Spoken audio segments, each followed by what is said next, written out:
देखो, दो वेक्टर्स को ऐड करने के लिए हमारे पास दो रूल्स हैं। इसमें से पहला जो रूल है उसको हम लोग बोलते हैं लॉ ऑफ ट्रायंगल,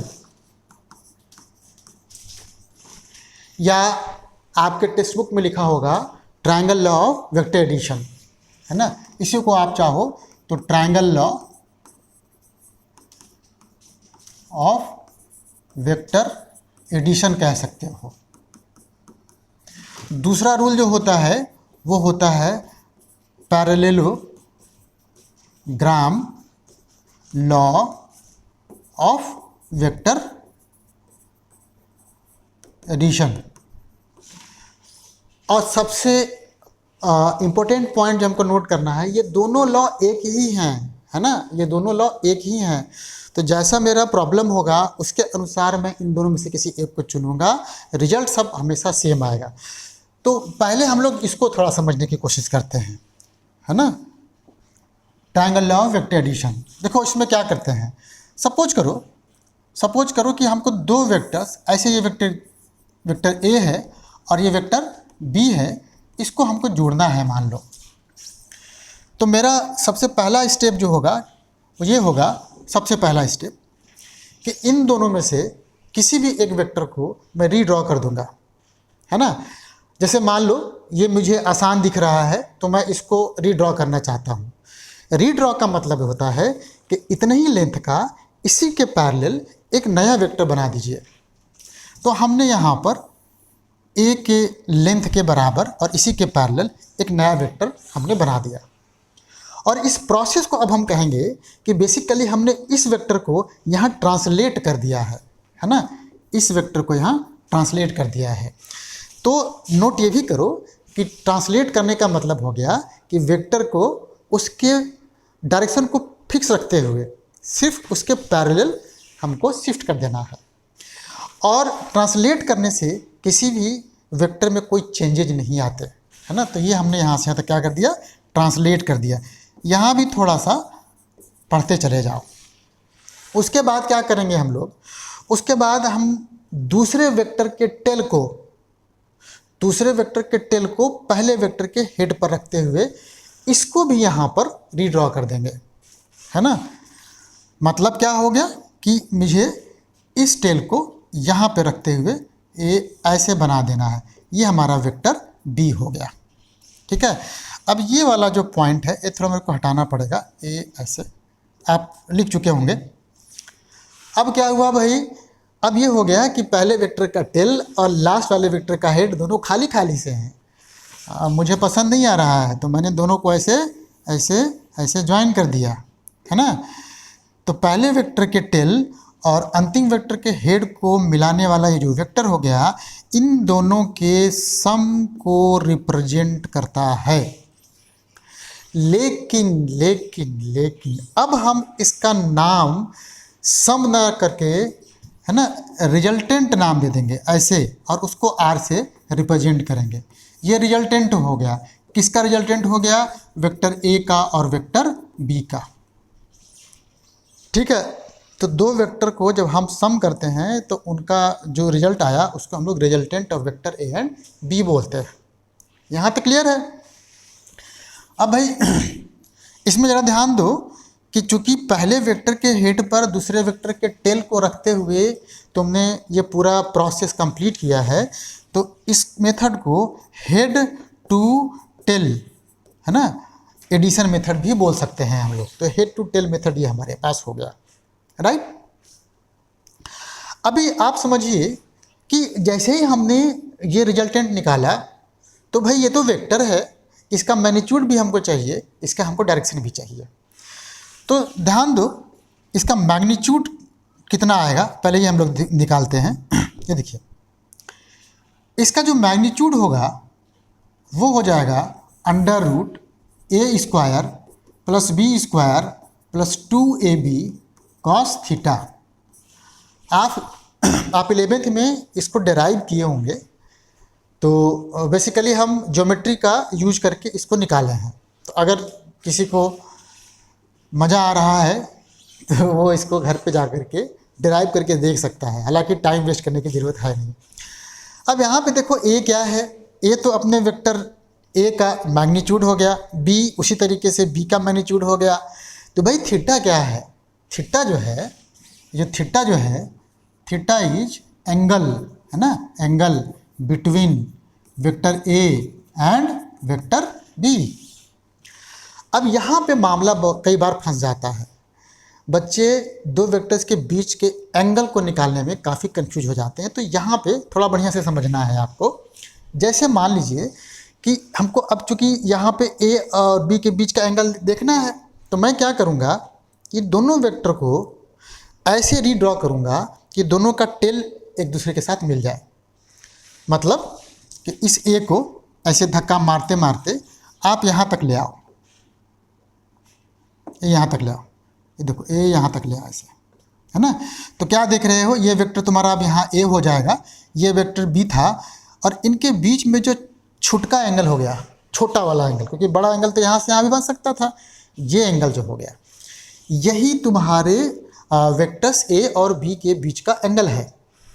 नोट क्या करना है कि जब भी एंगल तुम लोगे तो ये जो एंगल है वो 0 से लेकर के 180 डिग्री के बीच में ही होगा, ये नोट करना है, ठीक है। कैसे निकाला हमने, दोनों वेक्टर के टेल्स को मिला दिया, और ऐसा करने से उनके बीच में जो छोटा एंगल बना वो उनके बीच का एंगल बन गया, ठीक है ना। तो भाई हमारे इस वेक्टर का मैग्नीट्यूड मतलब निकल गया। अब हमको इसका डायरेक्शन निकालना है। तो सीधी सी बात है कि चूंकि वेक्टर ए और वेक्टर बी गिवन है, हमको गिवन का मतलब कि इसका डायरेक्शन भी दिया होगा, इसका मैग्नीट्यूड भी दिया होगा। तो मैंने क्या किया कि भाई एक गिवन वेक्टर से मेरा रिजल्टेंट अगर अल्फ़ा एंगल बना रहा है, तो tan अल्फ़ा निकालने के लिए, है ना, एक फार्मूला है, देखिए बहुत सिंपल सा फार्मूला है, यह है आपका tan अल्फ़ा इक्वल्स टू, ध्यान देना, आपका रिजल्टेंट जिस वेक्टर के साथ एंगल बना रहा है उसको छोड़ दोगे, दूसरे को लोगे और इसका मैग्नीट्यूड यहाँ लिख दोगे b, है ना, और फिर इन दोनों वेक्टर के बीच के एंगल का साइन ले लोगे, डिवाइडेड अपॉन, यहीं पे तुरंत से b cos थीटा कर दो और फिर प्लस a कर दो। तो याद करने का तरीका है, जिसको याद हो जाएगा उसका तो कोई दिक्कत नहीं है, जिसको नहीं याद होगा वो थोड़ा कुछ ऐसे याद रखिएगा, ठीक है। तो ये निकल गया हमारे पास। अब हम लोग law of parallelogram for vector addition, इसको थोड़ा समझने की कोशिश कर रहे हैं। बहुत आसान है ये दोनों। देखिए पैरेललोग्राम लॉ के लिए क्या करते हैं हम लोग, ये समझ लीजिए। देखो अभी था क्या मेरे पास, कि मेरे पास था ये वेक्टर ए और ये था वेक्टर बी, और हमको इन दोनों को जोड़ देना था। पीछे हम लोगों ने क्या किया कि कोई एक वेक्टर ड्रॉ किया, उसके हेड पर दूसरे वेक्टर के टेल को रखते हुए उसको ड्रॉ किया था, और फिर पहले वेक्टर के टेल को लास्ट वेक्टर के हेड के साथ मिला दिया था। अब यहाँ पे ऐसा नहीं करने वाले हैं, अब बदलने वाले हैं। देखो इसमें से कोई सा भी वेक्टर हमने रीड्रॉ कर दिया, मतलब वेक्टर ए को ट्रांसलेट कर दिया यहाँ पर, बहुत अच्छी बात। अब की बार इस बी के टेल को इसके टेल से मिलाते हुए ड्रॉ करेंगे, ऐसे, है ना, ऐसे ड्रॉ करेंगे। ध्यान दिया, यहाँ पे दोनों के टेल को मिला दिया है हमने। जैसे ही हम मिलाएंगे तो ध्यान दीजिए थोड़ा सा, अब यहाँ से आपका काम थोड़ा मज़ेदार हो जाता है, तो आराम आराम से समझिए आप इसको। अब क्या करते हैं ना कि इस वेक्टर ए के इसका जो लेंथ है उसी के बराबर और इसी के पैरेलल एक लाइन हमने इसे ड्रॉ कर दिया। ठीक उसी तरीके से इसी के बराबर और इसी के पैरेलल एक लाइन इसे ड्रॉ कर दिया, ठीक है। तो आप देख रहे हैं कि ये सब क्या बन गया, ये बन गया पैरेललोग्राम। तो पैरेललोग्राम में ये जो कॉमन टेल है उसको वहाँ से इस पॉइंट तक मिला दीजिए। ये आपका वेक्टर ए और बी के रिजल्टेंट को रिप्रेजेंट करेगा, है ना। समझो जरा, यहाँ पे बहुत मज़ेदार बात है। पीछे हमने कहा था आपको कि दोनों लॉज एक हैं, मतलब triangle law of vector addition और parallelogram law of vector addition दोनों एक हैं। तो मुझे यहाँ पे भाई दिखाना पड़ेगा, है ना। यहाँ समझिए, देखिए आप ये बताइए कि ये जो वेक्टर बी था बेसिकली हमने इसको यहाँ ट्रांसपोज ही मतलब ट्रांसलेट ही तो किया था, है कि नहीं? देखिए ट्रांसलेट किया था, ये वेक्टर बी हो गया। अब यहाँ जरा देखो तो ये हो गया वेक्टर ए, इसके हेड पर वेक्टर बी के टेल को रखते हुए तुमने ड्रॉ किया है, तो रिजल्टेंट वापस से ही आ गया।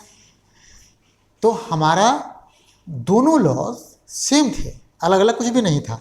इसका मतलब है कि यहाँ भी जो रिजल्टेंट होगा, जिसको कि हम यहाँ पे आर से रिप्रेजेंट करेंगे, तो उसका भी मैग्नीट्यूड कुछ इतना ही होगा, है ना? उसका भी मैग्नीट्यूड इतना ही होगा।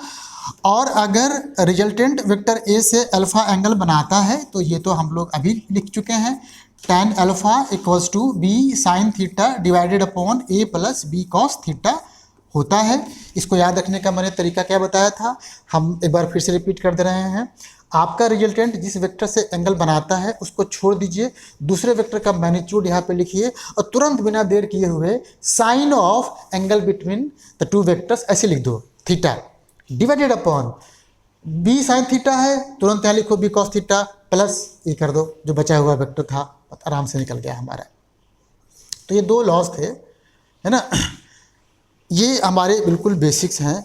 अब हम अपने क्वेश्चंस को करने के लिए कुछ टेक्निकल टाइप के, है ना, जो है इंफॉर्मेशन को कलेक्ट करने वाले हैं। वो देखिए क्या क्या है।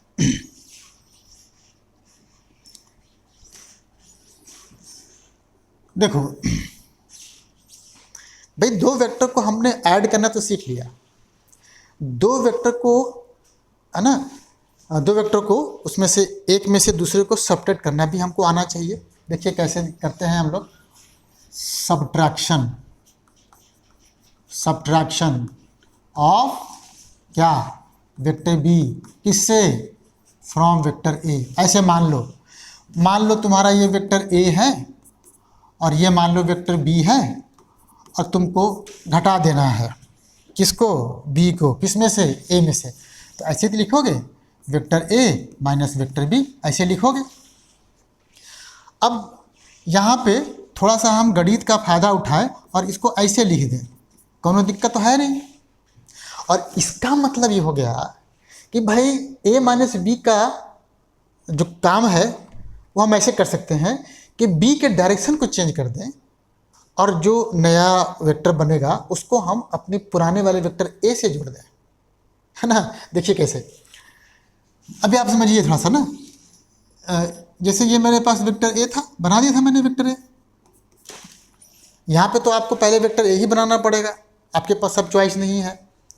बी के डायरेक्शन को चेंज कर देना है, तो बी के डायरेक्शन को चेंज कर दिया और इसके टेल को इसके हेड पर रखते हुए ऐसे बना दिया। तो ये बेटा माइनस बी रिप्रेजेंट करेगा। और अब क्या करेंगे कि जो पहला वेक्टर था उसके टेल को दूसरे वेक्टर के हेड से ऐसे जब ज्वाइन कर देंगे तो ये vector A minus vector B ऐसे रिप्रेजेंट हो जाएगा, है ना? आप कहोगे इसमें सर नई बात क्या है, अपने नीट के क्वेश्चन को सॉल्व करते समय इससे हमको क्या लेना देना। बहुत इंपॉर्टेंट पॉइंट देखो निकलने जा रहा है, ध्यान देना इस बात को ना। ये बताओ हमको कि अगर मैं इसको ऐसे आगे बढ़ाता तो ये एंगल बनता थीटा, मतलब ए और बी के बीच का एंगल है थीटा, है ना? क्या है, थीटा है angle between vector A and vector B. तो कोई मुझे बता सकता है कि वेक्टर ए और वेक्टर माइनस बी के बीच का एंगल कितना हो गया, है ना? समझना इसको जो समझ गया वो पहलवान है। इधर देखो बी था, हमने ए को खिसका के यहाँ तक लाया था, तो ये वेक्टर थीटा एंगल था, है ना? अब ये बताओ, अब कुछ एकदम साफ साफ दिख रहा है कि अगर मैं ये वेक्टर ए चूँकि है मेरे पास, ये वेक्टर माइनस बी है, इनके बीच का एंगल ये वाला हो गया, टोटल एंगल 180 होता है, तो 180 माइनस थीटा हो गया। तो अगर ए और बी के बीच का एंगल थीटा है तो ए और माइनस बी के बीच का एंगल 180 माइनस थीटा हो जाएगा। तो 180 माइनस थीटा जो हो जाएगा वो हो जाएगा एंगल, है ना, किसके किसके बीच का, between vector A and minus vector B. इसका मतलब ये भी होता है बाबू कि साइन 180 माइनस थीटा तो साइन थीटा रहता है, लेकिन कॉस 180 माइनस थीटा जो हो जाता है वो माइनस कॉस थीटा हो जाता है। मीन्स कि अगर आप इसका मैग्नीट्यूड निकालने की कोशिश करेंगे, है ना, देखिए इसका मैग्नीट्यूड निकालने की कोशिश करेंगे तो a square plus b square minus 2ab cos theta हो जाएगा। काहे? क्योंकि यहाँ पर आप एंगल कॉस 180 माइनस थीटा रखेंगे तो वो माइनस हो जाएगा, लेकिन साइन में कुछ फर्क नहीं पड़ेगा। तो याद रखो एक ट्रिक बन गया कि जहाँ जहाँ कॉस थीटा है वहाँ वहाँ मैं माइनस कॉस थीटा कर दूंगा, है ना, और साइन थीटा जहाँ है वहाँ छोड़ दूंगा है सच। तो दो वेक्टर के सम करने से जो रिजल्टेंट का फार्मूला था या उसके एंगल का जो फार्मूला था वही रिजल्टेंट और एंगल का फार्मूला इसके लिए बन जाएगा जब हम दोनों में से क्या रहे हैं, एक ए में से बी को सेपरेट कर रहे हैं। तो एक तो ये फार्मूला बन गया और दूसरा देखो tan अल्फ़ा, ये था ना tan अल्फ़ा, देखो ये अल्फ़ा, तो कितना हो जाएगा, ये हो जाएगा b साइन थीटा, ये हो जाएगा a minus B cos theta, है ना। तो दो वेक्टर को एक दूसरे से घटाने के लिए नियम जो बनाने थे हमको वो भी हमने बना लिए। अब क्या बचा है, अब 2-3 पॉइंट्स और बचे हैं, वो आप थोड़ा सा ढंग से नोट करेंगे। देखो कई बार ऐसा होता है ना,